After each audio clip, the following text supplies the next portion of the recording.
Hallo meine Freunde, hola Madridistas, bitte gebt mir mehr davon.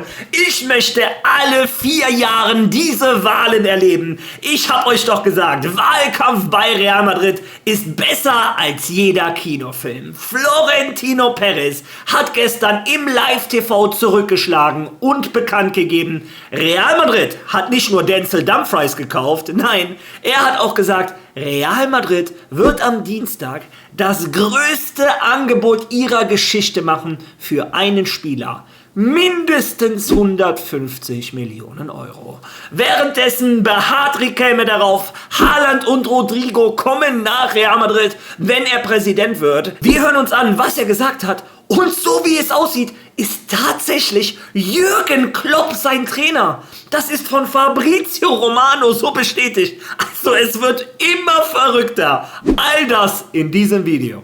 Viel Spaß dabei.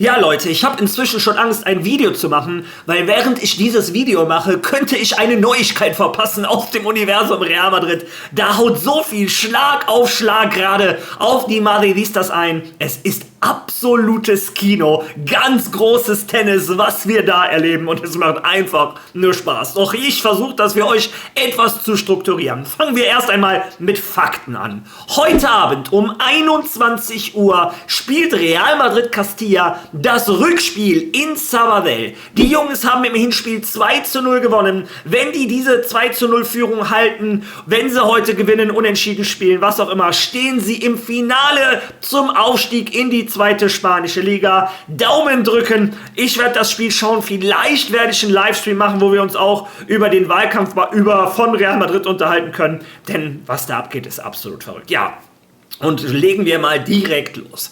Die eine Frage, die gestellt wurde gestern, Haaland, Rodri etc. Ein Enrique Riquelme wurde ja viel kritisiert, der verkauft, das ist ein Quatschkopf, der erzählt, der lügt. Das wurde alles von Manchester City dementiert. Und ich hatte euch gestern in meinem Video schon gesagt, naja, er selber sagt, das gehört zum Geschäft dazu. Auch ein Figo hatte damals selber dementiert, dass er zu Real Madrid wechselt und gesagt, es ist mir egal, ob Florentino Perez Präsident wird, ich bleibe beim FC Barcelona.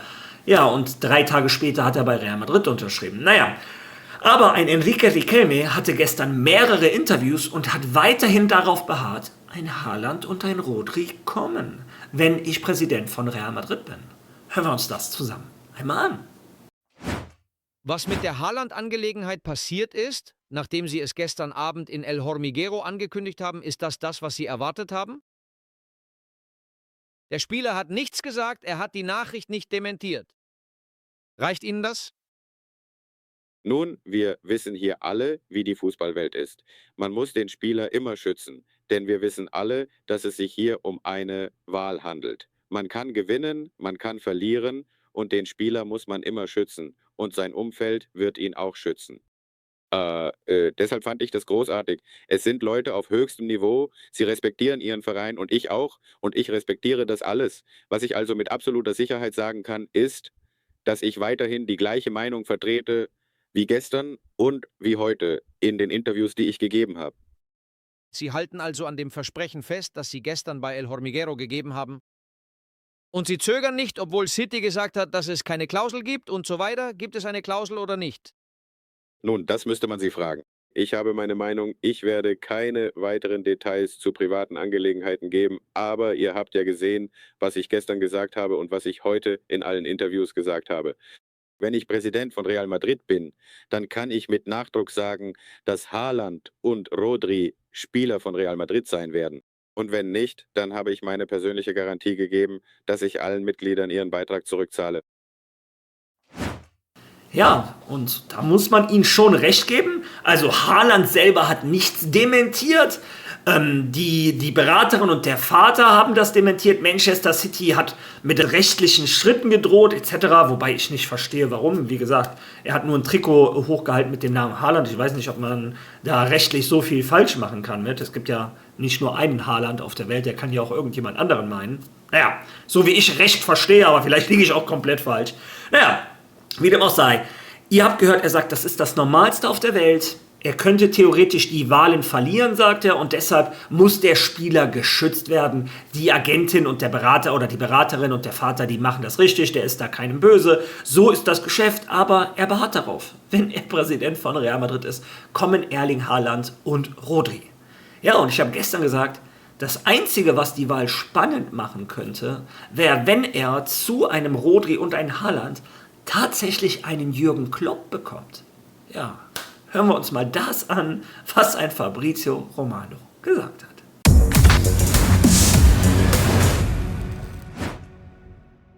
Nun, Enrique Riquelme wird bald den Trainer verkünden, den er will, und ich sage euch erneut, Quellen sagen mir, das sollte Jürgen Klopp sein.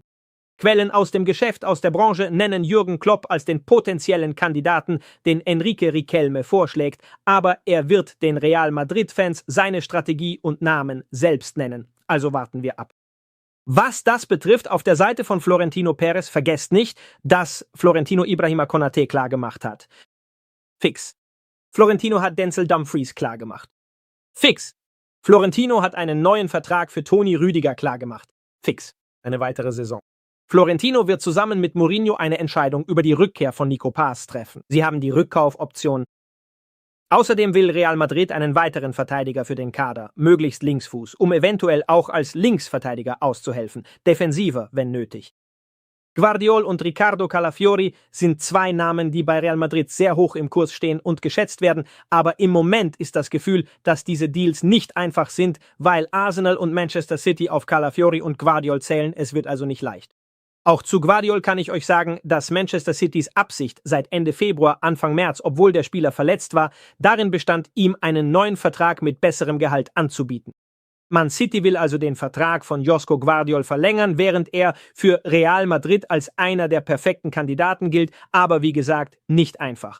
Wir müssen diese Situation also genau im Auge behalten. Ja, und am Ende natürlich auch sehr interessant, Real Madrid arbeitet weiter an Gvardiol oder Calafiori. Die suchen einen Innenverteidiger, der sowohl linker Innenverteidiger als auch linker Verteidiger sein kann, weil man mit Álvaro Carreras, man braucht da einen Backup, Fran Garcia, mit dem wird nicht gezählt und ein Mondi ist ständig verletzt. Also Madrid sucht da eine Doppellösung und Gvardiol und Calafiori sind da beide im Rennen, aber auch beide sehr, sehr teuer, spielen bei Manchester City und Arsenal. Naja, aus der Premier League einen Spieler zu holen, ist nie ganz einfach. Ja, aber der erste Teil des Interviews, laut seinen Quellen, laut Quellen aus der Welt des Fußballs, hat Riquelme es tatsächlich geschafft. Jürgen Klopp wäre sein Trainer für das Projekt Real Madrid. Und das ist der absolute Wahnsinn, was dieser Mann in 2 Wochen auf die Beine gestellt hat. Also Respekt dafür. Also allgemein muss man sagen, der Mann kriegt sehr viel Hate ab. Der Mann hat vor 2 Wochen mitbekommen, dass Florentino Perez sagt, wenn sich einer zur Wahl stellen möchte, dann soll er sich hier zur Wahl stellen. Also der wurde eingeladen, hat er recht, zu einem Wahlkampf und der hat sich gedacht, mit 37 Jahren ist der Typ schon Milliardär. Also Respekt dafür schon mal, das hat er sich alles selber aufgebaut, also nichts vererbt oder irgendwas. Der hat sich mit 37 durch eigene Arbeit zum Milliardär gemacht. Und der hat in 2 Wochen ein unglaubliches Wahlprogramm auf die Beine gestellt. Der hat in 2 Wochen Rodri, Haaland und so wie es aussieht, Klopp von sich überzeugt. Also dafür gebührt ihm schon Respekt und wie gesagt, irgendwann kann ich mir vorstellen, dass er Präsident von Real Madrid wird. Zurzeit, meine Wahl liegt ganz klar bei einem Florentino Perez. Nicht nur wegen dem, was er gestern gesagt hat, sondern ihr kennt meine Meinung wegen dem, was von Florentino Perez schon alles geleistet hat, etc. pp. Aber für mich hat sich Riquelme bei dieser Wahl erstmal selber rausgeschossen. Und zwar mit folgenden Informationen. Wir wussten ja, er hat bis jetzt einen Raúl und er hat einen Fernando Hierro. Aber gestern hat er in die Wahlkampagne auch noch einen Iker Casillas und einen Vicente del Bosque mit in sein Team gebracht. Mit Sicherheit Real Madrid-Legenden. Aber diese beiden Charaktere haben in den letzten Jahren Real Madrid gespalten. Oftmals auch negativ über Real Madrid geredet. Vicente del Bosque insbesondere im Fall Negreira sehr negativ geredet. Also Für mich ist ein Kandidat, der ein Iker Casillas und ein Vicente del Bosque in seinem Team hat, kein ernstzunehmender Kandidat und das sind für mich absolute No-Gos. So wie die sich in den letzten Jahren verhalten haben. Und jetzt wirkt die Kampagne ein bisschen so, dass der sich die Spieler, die Legenden rauspickt, die in den letzten Jahren bei Florentino Perez verschissen haben und dass das jetzt Ganze so eine kleine Racheaktion von denen ist. Und das gefällt mir nicht. Der soll sich viel mehr darauf konzentrieren, was er am Anfang gemacht hat, mit den Spielern, mit seinem Konzept für die Socios. Da war der auf einem guten Weg. Ich finde, der ist in den letzten Tagen falsch abgebogen. Aber das ist meine persönliche Meinung. Ihr könnt gerne eure eigene haben und auch in den Kommentaren teilen. Aber ja, das ist, was Enrique Riquelme jetzt gemacht hat. Neueste Informationen. Auch ein Iker Casillas und ein Del Bosque sind in seinem Team. Und er beharrt darauf, Haaland und Rodri werden kommen. Und laut Fabrizio Romano wird sein Trainer Jürgen Klopp. Also, das ist auch absolut verrückt. Ja, kommen wir aber jetzt zu Florentino Perez. Und der war gestern im spanischen Fernsehen. Das Ganze, glaube ich, fast 11 Uhr nachts war es schon. Ja, und da hat er erstmal das Typische wiedergegeben. Der hat auch gesagt, dass ein Enrique Riquelme, der Vater von dem, Teil des Vorstandes von Calderón war. Das Gleiche, was er immer wieder sagt. Er hat, glaube ich, 6-mal erwähnt, dass er 6-mal innerhalb von einer halben Stunde, dass Real Madrid ruiniert war, als er damals gekommen ist im Jahr 2000 und er die Gehälter selber zahlen musste. Also da insistiert er schon ziemlich krass drauf. Fand ich nur eine lustige Anekdote. Aber trotz alledem hat er dann irgendwann die Bombe platzen lassen. Und das war absolut verrückt. Ja, hört euch das selber einmal an. Und haben wir gute Neuzugänge? Nun, wir haben Ihnen ja schon etwas gesagt, oder? Ich nenne Ihnen heute noch einen. Ja. Noch einen. Wir haben über Mourinho und Konaté gesprochen, richtig? Ja. Nun, jetzt nenne ich Ihnen Dumfries. Er ist ein sehr guter Rechtsverteidiger, den es da gibt. Diese 3 Verpflichtungen sind... Diese 3 kündige ich Ihnen hiermit an. Gut. Aber wir werden noch an vielen anderen Stellen Neuzugänge haben. Mehr noch, ich werde Ihnen eines sagen. Ich werde am Dienstag eine Nachricht, die ich Ihnen mitteilen möchte, ja? Am Dienstag, so in etwa, werde ich einem bedeutenden Champions-League-Club ein Angebot machen für einen großartigen Spieler. Das wäre die höchste Geldsumme, die Real Madrid jemals in seiner Geschichte für einen Transfer zahlen würde. Das ist eine Menge Geld. Ja, also, ich würde sagen, mindestens 150. Wirklich mindestens so viel. Wovon sprechen wir hier? Von dieser Summe? Ja. Für einen Spieler? Für einen Spieler. Man muss versuchen. Das Publikum wird sich fragen, welcher Spieler, welcher Spieler. Nun, das werden Sie schon noch erfahren. Aber ein Hinweis. Nein, ich gebe Ihnen keinen Hinweis. Ich sage Ihnen, was wir am Dienstag tun werden. Ja, gehen wir hier Stück für Stück das ganze Thema einmal durch, bevor wir uns zu sehr freuen oder nur auf das Letzte konzentrieren. Er hat klar gemacht, Mourinho ist mein Trainer, Konaté ist verpflichtet und er hat auch offiziell gemacht, Dumfries ist der neue rechte Verteidiger von Real Madrid. Die 3 hat er abgehakt. Dann hat er aber auch gesagt, nicht, dass das untergeht, weil ich finde das extrem wichtig, es werden noch mehrere Spieler kommen auf anderen Positionen. Also es bleibt nicht bei den 3 und den Galactico, es werden noch mehrere Spieler kommen. Also das ist der absolute Wahnsinn. Und dann haut er dann raus, Real Madrid wird am Dienstag oder Mittwoch den größten Angriff oder den größten Transfer in der Geschichte von Real Madrid angehen. Ein Angebot für einen Spieler von mindestens 150 Millionen Euro. Ein Spieler, der hat gesagt, ich gebe dir keine Tipps, aber der hat sehr viele Tipps gegeben. Der hat gesagt, das ist ein Spieler, der auf dem Galactico-Niveau ist von einem Zidane, einem Kaká, einem Cristiano Ronaldo. Und er hat auch gesagt, dieser Spieler spielt nicht in der Premier League.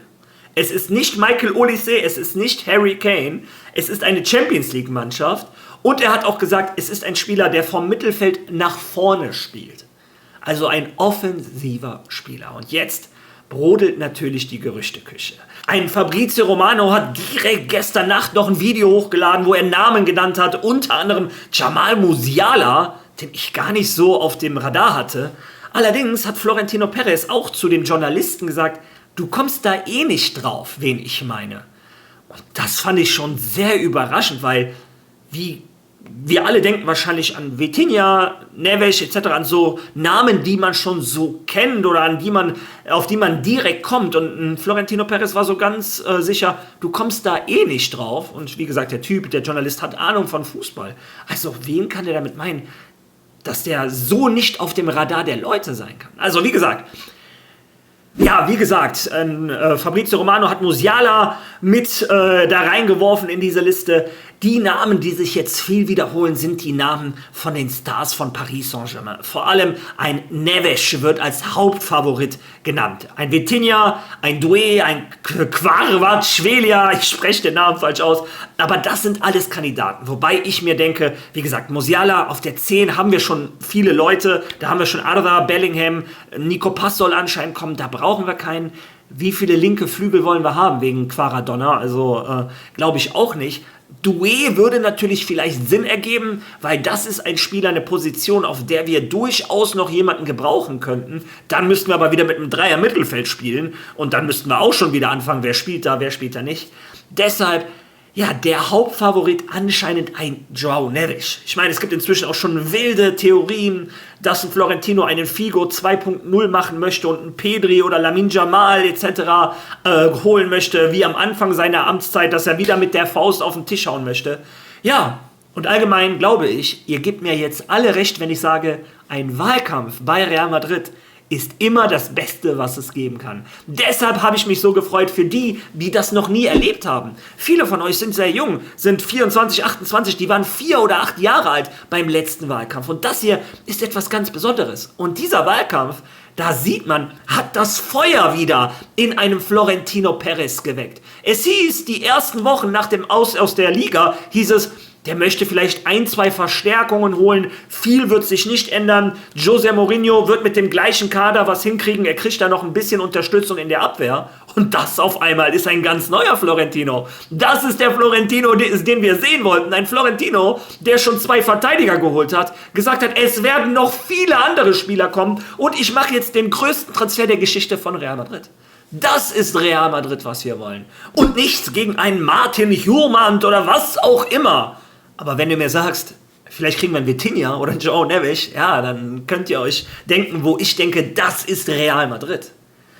Also, wie gesagt, absolut verrückte Zeiten bei Real Madrid. Ich bin gespannt, was ihr zu diesen ganzen Themen sagt. Wer ist für euch dieser 150 Millionen Euro mindestens Transfer, an dem Florentino Perez arbeitet? Lasst eure Meinung dazu gerne in den Kommentaren. Lasst eure Meinung auch zu Riquelme, zu Real Madrid Castilla in den Kommentaren. Wollt ihr, dass ich ein Live-Watch-Along mache? Wenn ja, lasst das auch in den Kommentaren. Und wie gesagt, behandelt dieses Video bitte mit Liebe. Lasst ein Like da, hype dieses Video. Wer noch kein Follow da gelassen hat, bitte unterstützt mich auf der Jagd nach den 30.000. Und ich würde vorschlagen, wir sehen uns morgen wieder. Also, bis dahin. À la Marie!